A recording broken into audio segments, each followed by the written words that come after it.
Shalom mes chers amis, voici la pensée divine numéro 357, prophète et roi, 2 Rois au chapitre 4. Dans ce podcast, nous verrons que dans l'Ancien Testament, les rois qui opéraient, administraient, dirigeaient, avec les prophètes à leur côté, ils s'en sortaient vraiment bien. Nous avons dans ce chapitre une suite de 4 miracles d'Élisée, le prophète. On a la veuve face au créancier et le flacon d'huile à vendre. On a comme deuxième miracle la femme de Sunem qui hébergeait Élisée. Et puis il y a une naissance prophétique de l'enfant, sa mort et puis sa résurrection par le prophète Élisée. En 3, lors de la famine à Gilgal, un des prophètes et la mort dans le pot. Il y a cette histoire-là et on voit le miracle là. Et quatrièmement, le miracle des 20 pains d'orge pour 1000 personnes.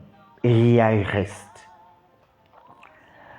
En analysant de près, en regardant de près ces miracles, je vois, cher ami, que le ministère prophétique de puissance que mène Élisée en Israël est fructueux et même pour le bien de la nation tout entière.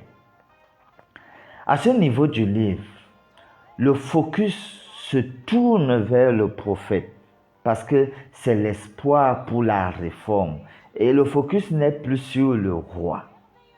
Je vois donc qu'en Israël, en temps de crise et apostasie, le point focal pour la résolution de ces problèmes-là, c'était les prophètes, c'était les prêtres. Oui, tout roi qui s'appuyait sur les prophètes afin d'être orienté, d'être conseillé.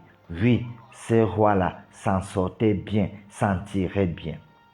De nos jours, dans ce monde en crise, les disciples du Christ doivent jouer leur rôle de sel de la terre, de lumière du monde. Oui, ils doivent assister et aider les personnes que Dieu a élevées en dignité.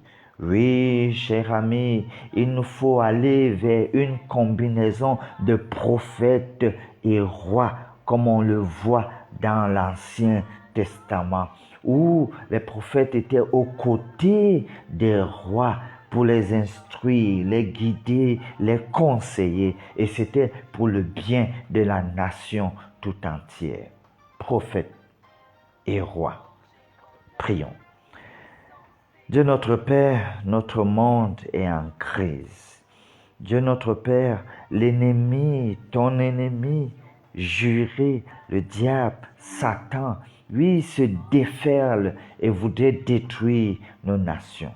Suscite, s'il te plaît, des personnes qui auront à cœur de s'appuyer sur ta parole, sur ton conseil, sur ton orientation afin de diriger. Suscite de telles personnes pour ta gloire. Nous prions au nom de Jésus. Amen.